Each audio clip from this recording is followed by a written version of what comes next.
Hello everyone, आज है 5 मई और आज हम लोग 5 मई से बनने वाले सभी इंपॉर्टेंट करंट अफेयर्स को डिस्कस करेंगे और लास्ट में कुछ जीके के क्वेश्चंस भी डिस्कस करेंगे जो एग्जाम में पूछे जा चुके हैं या फिर मोस्टली पूछे जाते हैं। और ये एमटीएस वगैरह के जो बच्चों के एग्जाम चल रहे हैं उन सभी के ध्यान में रखते हुए मैंने बनाए हैं, तो एमटीएस वालों के लिए भी इम्पोर्टेंट है। तो देख लेते हैं फर्स्ट क्वेश्चन। फर्स्ट क्वेश्चन है, किस राज्य ने हाल ही में 1 मई को अपना स्थापना दिवस मनाया है?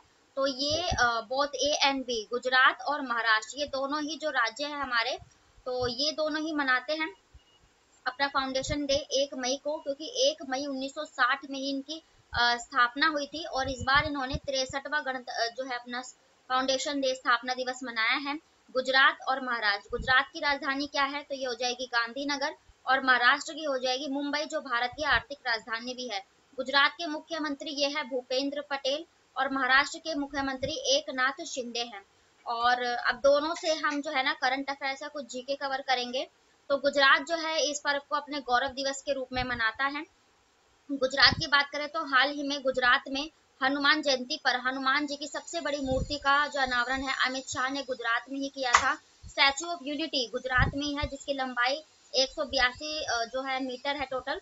और गुजरात में देखो सेमीकंडक्टर नीति लागू करने वाला पहला राज्य गुजरात ही बना था। बालिका पंचायत नीति लागू करने वाला पहला राज्य गुजरात ही बनाया था।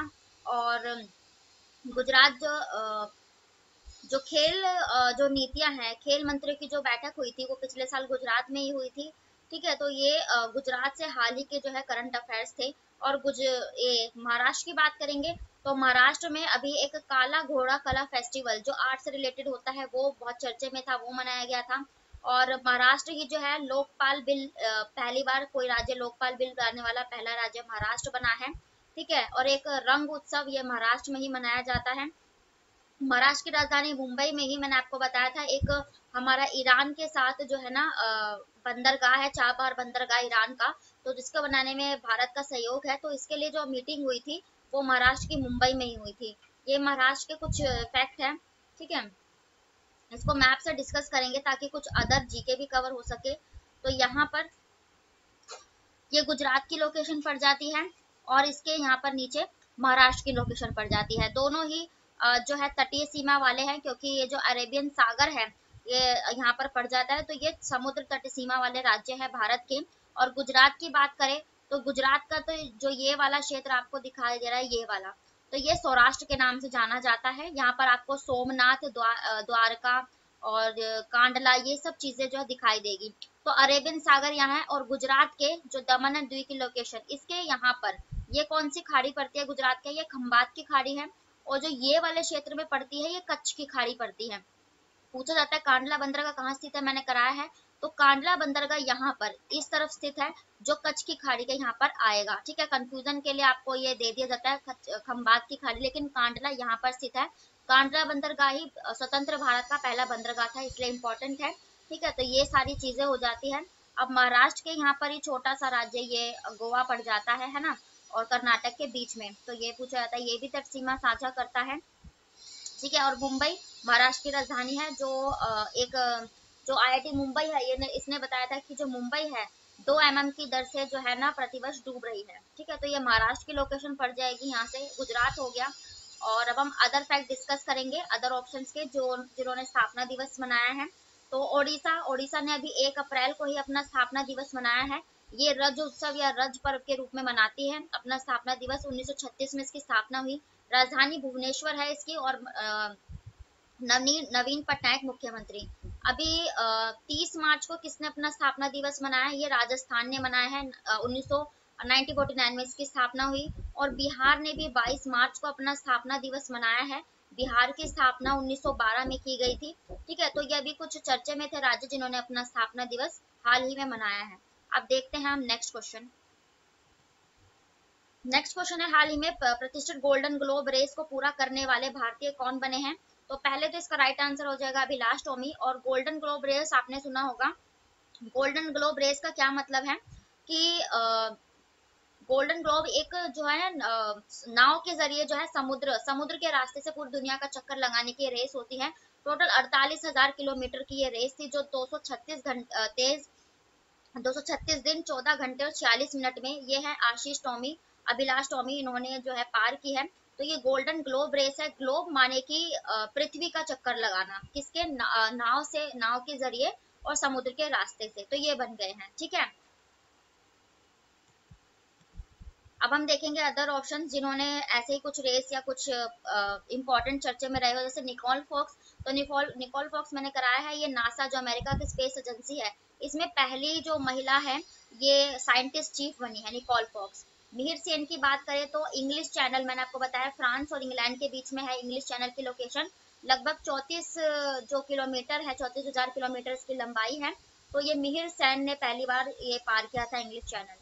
अमित क्षत्रिय, शत्रु नहीं है, ये क्षत्रिय है। तो अमित क्षत्रिय कुछ चर्चा में थे, ये भारतीय मूल के हैं और पहली बार ऐसा हुआ है कि यही जो नासा कंपनी है ना अमेरिका की, इसका मिशन है मून टू मार्स, तो यानी कि चंद्रमा से मंगल तक। तो मून टू मार्स के जो मिशन के चीफ बने हैं ये अमित क्षत्रिय बने हैं, भारतीय मूल के हैं, इसलिए इंपॉर्टेंट है। नेक्स्ट क्वेश्चन है, हाल ही में सैंटियागो पेना को किस देश के राष्ट्रपति के रूप में चुना गया है? तो ये पराग्वे के राष्ट्रपति बने हैं। पराग्वे आप लोग जानते हैं एक दक्षिणी अमेरिका का देश है। तो इसी के लिए जो सांतियागो पेना है ये जीत गए हैं, इन्हें पीछे छोड़कर, तो ये इलेक्शन में जीत गए हैं। ठीक है, पराग्वे को हम मैप से डिस्कस करेंगे ताकि कुछ जीके कवर हो जाए इसका। तो ये जो दक्षिण अमेरिका में यहाँ पर पड़ जाती है ये पराग्वे, ये वाला जो है ना एरो दिखाया हुआ, यानी कि ये वाला देश है पराग्वे, है ना। बोलीविया, अर्जेंटीना और ये उरुग्वे और ब्राजील से सीमा साझा करता हुआ पराग्वे पड़ जाता है। ठीक है, और पराग्वे से आप लोगों को याद हो तो जब प्रधानमंत्री पराग्वे की यात्रा पर गए थे तो यहीं पर इन्होंने जो है ना गांधी जी की मूर्ति का अनावरण किया था, डॉक्टर एस जयशंकर हमारे विदेश मंत्री ने। ब्राजील दक्षिण अमेरिका का सबसे बड़ा देश है, लगभग सभी देश इससे सीमा साझा करते हैं और यहीं पर विशाल अमेज़न के घने जंगल पाए जाते हैं। अमेज़न नदी जो विश्व की दूसरी सबसे लंबी नदी यहीं बहती है। एनाकोंडा यहीं पर पाए जाते हैं सबसे ज्यादा, और सांपों की जो देश है ये, इसको ही कहा जाता है दक्षिण अमेरिका को। और पूछा जाता है ब्राजील से कौन से देश सीमा साझा नहीं करते, तो एक यहाँ पर ये इक्वाडोर, फिर यहाँ पर ये इसकी लोकेशन पड़ जाती है चिली की, है ना, चिली की, और अर्जेंटीना तो थोड़ा सा हाँ यहाँ से करते हैं। ठीक है, तो ये जो है पड़ जाती है चिली और ये जो है इक्वाडोर, ये सीमा साझा नहीं करते हैं। ठीक है, वेनेजुएला, एग्जाम में पूछा जाता है कि सबसे ज्यादा तेल के भंडार वेनेजुएला में पाए जाते हैं। ठीक है, और इक्वेटर, ये यहाँ से गुजरती है भूमध्य रेखा, पूछा जाता है किस देशों से, तो ये दक्षिण अमेरिका के इक्वेटर, इक्वाडोर, कोलंबिया, ब्राजील, है ना, तो इन सब से ये होकर गुजरती है ये जो है। ठीक है, और ये भूमध्य रेखा। ठीक है, और उसके बाद यहाँ पर आपको ये फॉकलैंड पड़ जाएगा, ये फॉकलैंड द्वीप है और यहाँ पर एक फॉकलैंड जलधारा भी है और ये फॉकलैंड ठंडी जलधारा है। ठीक है, और यहाँ से एक जो है ना गर्म जलधारा, कौन सी, ये जो ब्राजील है ना देश, तो ब्राजील के देश के यहीं पर से ना एक ब्राजील जलधारा जो गर्म जलधारा है ये मिलती है, यहाँ से चलती है, और ये फॉकलैंड जो ठंडी जलधारा है यहाँ पर, तो जब ये जहाँ मिलती है तो ये ग्रैंड बैंक का निर्माण करती है दोनों जलधारा, और ये मछली उत्पादन या मत्स्य उत्पादन के लिए सबसे बेस्ट है माना जाता है। ठीक है, तो ये जलधाराएं भी हमने डिस्कस कर ली। और ट्रॉपिक ऑफ कैप्रिकॉर्न, मकर रेखा भी यहीं से गुजरती है, और पूछा जाए कौन सी दो रेखा, तो ये भूमध्य रेखा और कैप्रिकॉर्न रेखा, ये दोनों है जो गुजरती है दक्षिण अमेरिका से। अब हम देखेंगे अदर ऑप्शंस, कुछ राष्ट्रपति वगैरह से रिलेट करके पढ़ेंगे।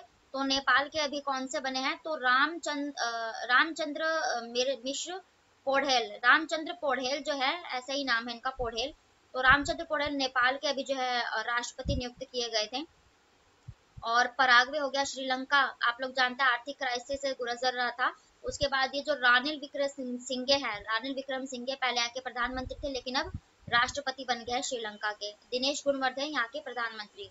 ठीक है, और चाइना, चाइना के अभी लगातार तीसरी बार राष्ट्रपति कौन बने हैं, तो ये शी जिनपिंग कर बने हैं, अभी हाल ही मैंने कराया था आपको, चाइना की राजधानी बीजिंग और यहाँ के राष्ट्रपति ये बन गए शी जिनपिंग।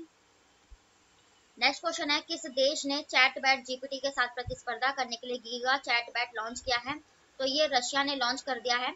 और आप लोग जानते हैं पहले चैटबैट एक आर्टिफिशियल इंटेलिजेंस जो है सॉफ्टवेयर था, और इसको किसने बनाया था ये चैट जीपीटी को, तो ये माइक्रोसॉफ्ट ने बनाया था, और अब ये रशिया की जो कंपनी है गीगा चैट इसने लॉन्च कर दी है।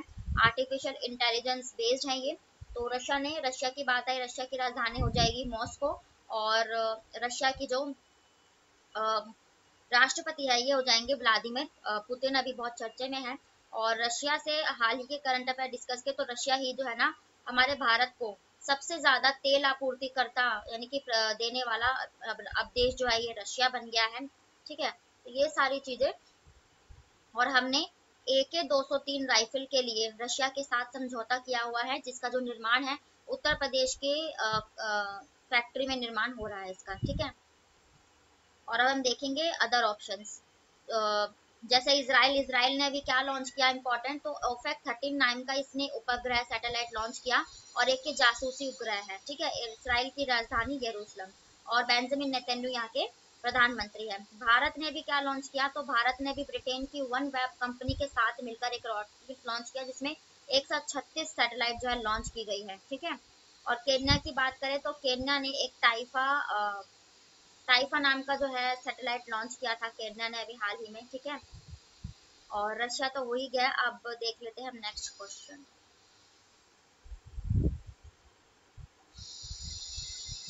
नेक्स्ट क्वेश्चन है आयुष्मान भारत दिवस कब मनाया जाता है। तो आयुष्मान भारत दिवस ये 30 अप्रैल को मनाया जाता है। मैं इसको पिक करना भूल गई थी इस क्वेश्चन को।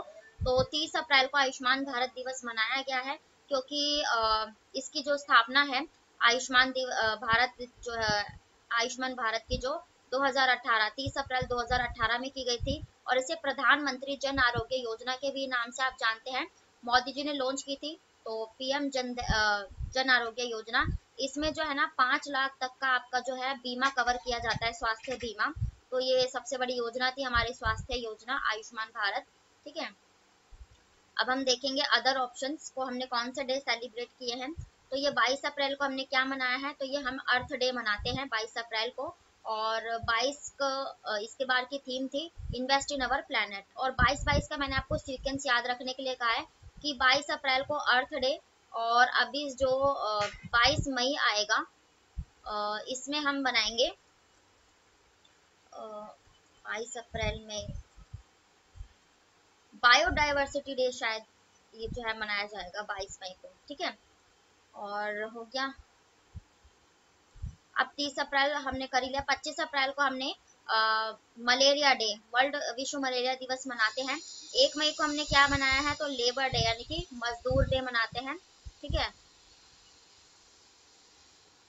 तो ये थे आज के आपके डेली के करंट अफेयर्स। अब हम डिस्कस करेंगे 10 इंपॉर्टेंट जीके के क्वेश्चंस को। ये ऑल कॉम्पिटिटिव एग्जाम्स के लिए होंगे, जितने भी आप वनडे एग्जाम देते हो, एसएससी, रेलवे, बैंकिंग, एनटीपीसी, ये उन सभी के लिए इम्पोर्टेंट है। तो देख लेते हैं फर्स्ट क्वेश्चन। फर्स्ट क्वेश्चन है, दिल्ली सल्तनत के राज्य और प्रशासन के संदर्भ में मुक्ति शब्द का क्या अर्थ है। तो जब दिल्ली सल्तनत हुआ करती थी, मुक्ति शब्द ये जो एक इक्ता कर होता था, मतलब ये कर का नाम था इक्ता।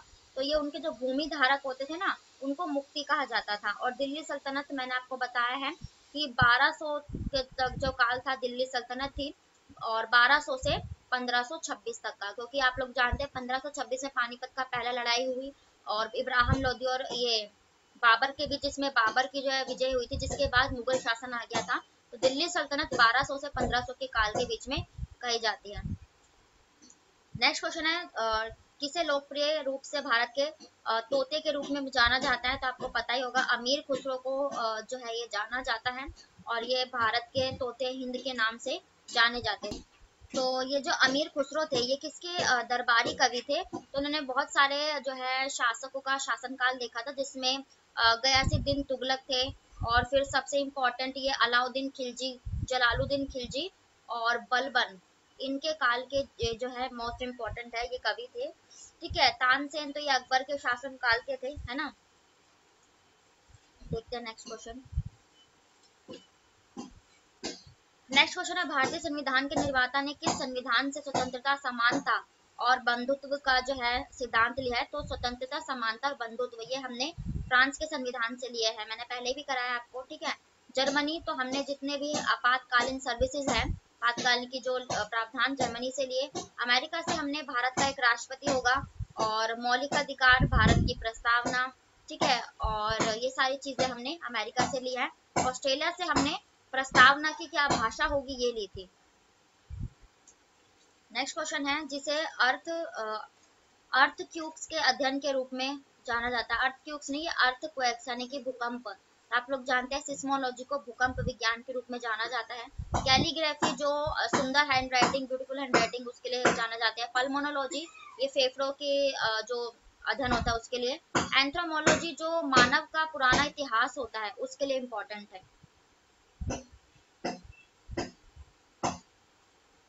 नेक्स्ट क्वेश्चन है यूरोपा किसका प्राकृतिक उपग्रह है यानी कि सैटेलाइट है। तो हर ग्रह के अपने उपग्रह हैं, तो ये यूरोपा बृहस्पति का ग्रह है। और आप लोग जानते हैं अभी 2022 में हाल ही में इसके नए 12 उपग्रह खोजे गए थे, जिसके चलते अब इसकी संख्या 90 हो चुकी है। सबसे बड़ा ग्रह है ये बृहस्पति, है ना, जुपिटर। और मंगल ग्रह के तो मैंने आपको एक फोबोस और डिमोस दो इसके इंपॉर्टेंट उपग्रह है मंगल के। शनि का मैंने आपको ये कराया है जो टाइटन है, ये शनि का उपग्रह है इंपॉर्टेंट। और यूरेनस जो है ये अरुण तो ये ग्रह है, ठीक है। और मैंने आपको बताया जो बुध है यानी कि जो मरकरी है और वीनस, इनके एक भी उपग्रह नहीं है। पृथ्वी का सबसे बड़ा उपग्रह तो ये चंद्रमा हो जाएगा। नेक्स्ट क्वेश्चन है कुचिपुड़ी नृत्य किस राज्य में शुरू किया गया था या कहाँ का है। तो ये आंध्र प्रदेश का फेवरेट जो है प्रसिद्ध कुचिपुड़ी है। केरला का आप कथकली और मोहिनी अट्टम।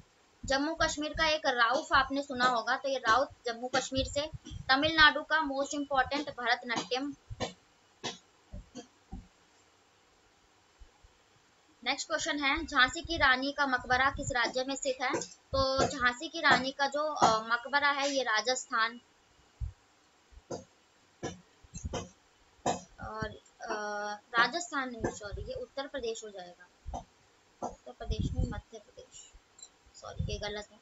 तो ये मध्य प्रदेश का जो ग्वालियर है, यहीं पर जो झांसी का जो मकबरा है ये स्थित हो जाएगा। ये उत्तर मध्य प्रदेश है, ठीक है, मध्य प्रदेश के ग्वालियर। तमिलनाडु में आपको मैंने बताया फेमस जो मीनाक्षी मंदिर है यहीं पर है। असम का जो फेमस मंदिर है इसका कामाख्या देवी मंदिर, ये असम के गुवाहाटी में है। नेक्स्ट क्वेश्चन है भारत का संविधान कौन सा भाग नागरिकता से संबंधित है। तो भाग 2 में नागरिकता को जो है वर्णन किया गया है। और अनुच्छेद तो ये 5 से 11 में, ठीक है। भाग 1 में इंडिया, भारत को इंडिया कहा गया है ना, भारत के राज्यों से रिलेटेड है। और भाग 9 अभी सबसे इम्पोर्टेंट, क्योंकि पंचायती राज दिवस अभी हमने 24 अप्रैल को मनाया है, तो भाग 9 में पंचायत का वर्णन है। भाग 3 में हमारे मोस्ट इम्पोर्टेंट मौलिक अधिकार फंडामेंटल राइट्स का वर्णन है। अनुच्छेद इसके लिए कौन से हैं, तो 12 से 35 तक मौलिक अधिकार से रिलेटेड है। नेक्स्ट क्वेश्चन है किस संविधान संशोधन अधिनियम में पंचायती राज संस्थाओं को संवैधानिक दर्जा दिया गया है। तो ये 73वां संशोधन 1992 इम्पोर्टेंट है, ठीक है। और अनुसूची 11 में टोटल कितने भाग है हमारे, तो टोटल 22 भाग है, ठीक है। भाग 9 में वर्णन है और सूची के लिए तो 11वीं सूची में पंचायत का वर्णन है। 86वां संशोधन 2002 के लिए जो शिक्षा का प्रावधान है 6 से 14 साल के बच्चों के लिए मुफ्त दिया गया है। 42वें संशोधन 1976 को मिनी कॉन्स्टिट्यूशन यानी कि जो है मिनी संविधान कहा जाता है, ठीक है, क्योंकि इसके जरिए काफी जो संविधान में चीजें जोड़ी गई थी। 44वां संशोधन 1978 करके संपत्ति यानी कि जो प्रॉपर्टी का अधिकार है ये हटाया गया था संविधान से, ठीक है। तो ये थे आज के आपके डेली के करंट अफेयर्स और स्टैटिक जीके के प्रश्न। जितने भी अदर फैक्ट या जीके बन सकते हैं मैंने उन सभी को कवर किया है। तो वीडियो पसंद आए तो प्लीज लाइक करें, चैनल को भी सब्सक्राइब करें ताकि नोटिफिकेशन आप तक पहुंच सके। तो फिर मिलते हैं ऐसे नेक्स्ट वीडियो के साथ। Thank you very much, take care, bye bye, Radhe Radhe.